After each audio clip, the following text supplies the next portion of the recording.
He had premiered Firebird in 1910, and he was plucked out of complete obscurity by Diaghilev, the founder and director of the Russian ballet company, who was himself a grand impresario and could spot talent. And the legend goes anyway, stopped Stravinsky on the street and said, "We need somebody to finish Firebird. We had a composer who was going to do it, but he didn't get much done, and we only have 9 months until the premiere." And Stravinsky's first words were, "Oh, I'm not qualified for that." And Diaghilev said, "I've talked to your teacher, Rimsky-Korsakov. He says you're qualified. I've heard some of your music. I know you're qualified. And you're going to start immediately. Here's the hotel where you're going to work. And there's on the 4th floor a room with a piano in it and an ink well and a stand with music paper. Go there immediately and start working." And I think some of this is probably apocryphal, but Stravinsky is supposed to have said yes, sir, and gone right to it. And of course, he was offered a fair amount of cash to accept such a commission. And he was thrilled, but apprehensive. He felt, and I think he made the right judgment about himself, that he hadn't fully found his inner voice yet. He was still young and thrashing around and trying things out. So in Firebird, what he did was to rely on a wonderful motif, cliche almost as it was. He said to himself early that all the chromatic music will be for the monsters and the supernatural characters. All the diatonic music will be for the human beings. And I'm pitting Firebird as good versus evil, human versus supernatural, and diatonic versus chromatic. And so that really got him going. Plus, he set, as you know from the suite that we hear for orchestra, about 20 minutes of the total 45 is marvelous music, greatly dramatic and highly colorful, and the rest of it is mood painting. It was really there to help set up the moods for the dancers to move in, and he said about 50% of Firebird is wasteful. And he got it done in a hurry. The musicians loved him. And when he first met them, he was very polite, and they thought he really knew what he was doing. He did know orchestration very well. Rimsky had written the greatest orchestration book that had ever been written up to that point, and they studied together. Stravinsky was required by his parents to go into law or maybe math or science, but he decided to do music, and Rimsky-Korsakov took Stravinsky kind of as a surrogate son into the family. And his first cousin, by the way, was Andrei Rimsky-Korsakov, the son of the composer, and Stravinsky and he were very dear friends. So that he brought Stravinsky along, and when they met, Stravinsky found that he had found a path to follow. Then the Firebird Commission came, as he said, too soon, really, but I accepted it and tried to do my best. He says some of it is all right, some of it's fairly good, but a lot of it is not very original. And I copied a lot of what I knew from Rimsky, from Debussy, from some Russian folk music, and I made a workable ballet out of it. It was just my first piece. What do you expect? And he met, I love this story, at the world premiere where he was treated with wild adulation. It was a terrific smash success, like no young composer could possibly imagine happening. He was just 29.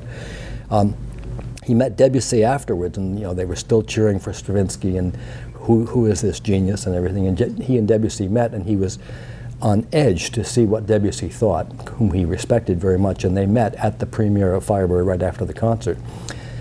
Stravinsky's supposed to have said, "Maestro, I owe you so much." Debussy, "Yes, I can tell."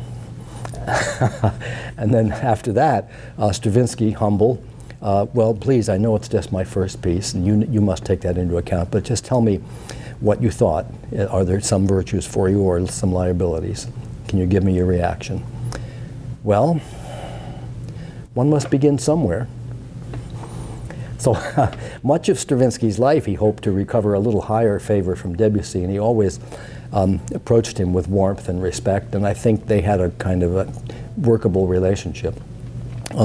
One of the things that's famous in Firebird is that Stravinsky was a master of special orchestral effects, and he had this, the glissandos in the cellos, and he wrote that, and immediately everybody in the orchestra was going up and down their strings for the next 15 minutes, whether or not it was called for. And the conductor, Pierre Monteux, said to the orchestra, "If anybody goes blah, blah, blah anymore, they're fired, stop that." But it got all over St. Petersburg right away. It represents the sparks on a wheel of flint passing metal bars in the middle of the night in an outdoor evening Lenten celebration in Russian tradition, and so he tried to capture that sparkling thing. The other thing, and this is one of my favorites, the trombone player had to go, Bob, a big glissando right up there, and this 6'4" guy comes up to Stravinsky and says, you know, do you see my trombone? Do you see that passage you wrote? This can't be played. Stravinsky, so the legend goes, give me your trombone. Bob, right in the fellow's face. And so it was also a terrific hit. That kind of smearing glissando is used even in The Wizard of Oz, as you probably know, for the tornado scene. So anyway, his reputation was made. And the way the rest of this goes, I'll make it shorter. Diaghilev came to him afterwards, a few months, and said, I'd like another piece from you for next year. Stravinsky said, no way. I'm writing an opera. I have to finish this. Diaghilev, okay, I won't bother you, but maybe you could play for me whatever you've been composing lately. Well, I've done these piano pieces about the puppet Petroushka. Play them for me. He plays through, and Diaghilev goes, oh my God, that'd make a great ballet. Make that into a ballet. Stravinsky, I don't know. And Diaghilev then multiplied by 10 the commission that he had given him for Firebird, and Stravinsky then accepted. And he wrote Petroushka. That's a great piece by any standard. Very original and very purely him. It's what he called my signature piece, the piece that represents me in my first full formation of who I am. I found my voice. I had the confidence of my inner ear. And what do you know, another smash success, the hit of the 1911 season on their world tour. So he goes to Stravinsky in 1912. I'm not going to do anything this year. Are you ever going to do anything? Yes, I'm working on a piece about an ancient sacrificial ritual in our ancestral past, and it won't be ready. So then Diaghilev turned and got to Ravel and apparently acquired Daphnis and Chloe out of Ravel's hands. So that was the premiere in 1912, and then came the Rite of Spring in 1913. So that's the hottest streak ever commissioned by anybody. Those 4 pieces in that order, 1 a year. And for Stravinsky, the 3 pieces that were given to Diaghilev represent the most rapid, explosive growth of a great artist from complete obscurity in 4 years into like what is a supernova in the sky.